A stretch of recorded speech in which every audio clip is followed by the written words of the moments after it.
Sur Chauffaille, c'est plutôt un paysage de bocage.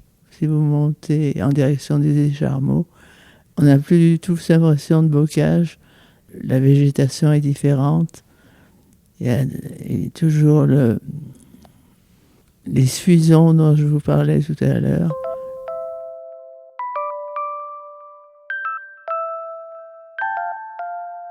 Je ne suis pas très précise.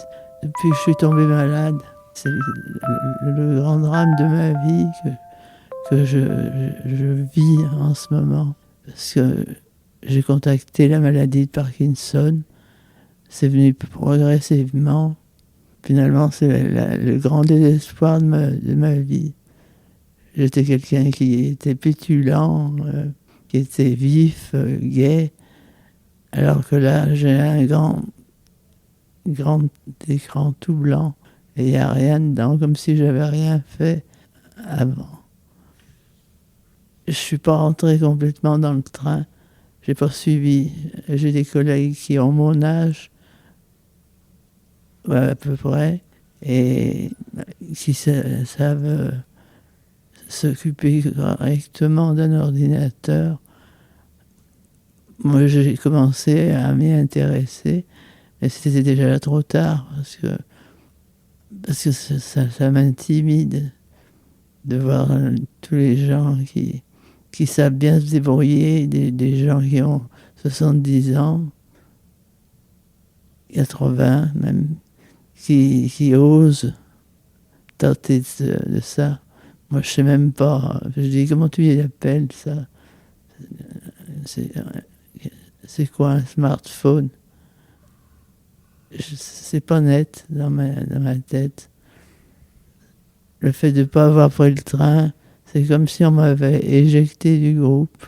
Alors, pour l'instant, je sais téléphoner, mais vous voyez, je ne sais même pas faire un SMS.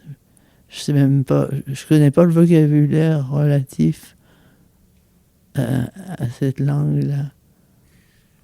La maladie, c'est quand même un modificateur de... Enfin, je sais pas. Je pense à ce fauteuil que j'ai là. C'est la première fois que je parle de choses comme ça qui m'éjectent encore une fois. Je suis pas arrivé à... Et j'ai pas l'impression que je vais pouvoir continuer.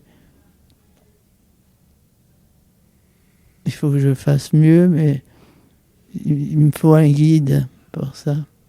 Je vois mon mari, c'était pas occupé d'informatique du tout. Quand on est arrivé ici, on l'a enseigné aussi à Bois-Sainte-Marie, 2 ans. Mais ça me faisait pas peur. C'est drôle, c'est maintenant que ça me fait peur. Puis du fait que j'ai plus vraiment de métier, ben ça me paraît important, quoi. Je suis out. Alors j'ai eu d'autres moments qui ont été importants. Ouais, il faudrait que quelqu'un m'aide un peu parce que je me sens pas capable. Je sais pas de quoi je parle.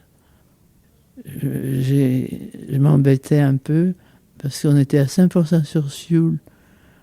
On a enseigné 2 ans, et puis mon mari un peu plus, puisqu'il a commencé sur la région lyonnaise.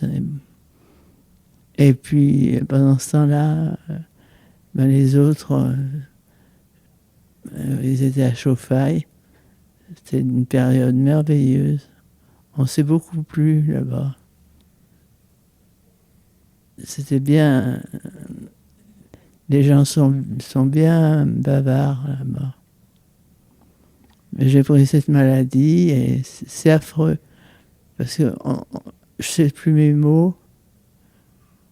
Les mots fichent le camp. J'ai même écrit un livre. C'est du gros truc de ma vie. Ça doit faire 60 pages. Alors, je découvrais l'ordinateur, justement. Grâce à l'informatique, dans le fond, ça m'a rendu service. Mais là, maintenant, j'ai tout perdu. Mon livre, il s'appelle Vivre. J'ai donc parlé de moi-même à la campagne, parce que tous les ans, avec mes parents, quand j'étais petite fille, j'aimais bien raconter des histoires. Alors ça aussi, maintenant, ça me manque, parce que j'aimais bien raconter des histoires. La première partie s'appelle Vivrolles. Vivrolles, je ne sais pas si vous connaissez, c'est un gros bourg entre Vichy et puis Montluçon. C'était une histoire d'enfance, enfin, c'était ma jeunesse, et puis ma vie actuelle. À l'époque, c'était donc là, en 2000. Donc c'était autobiographique. Graphique, oui.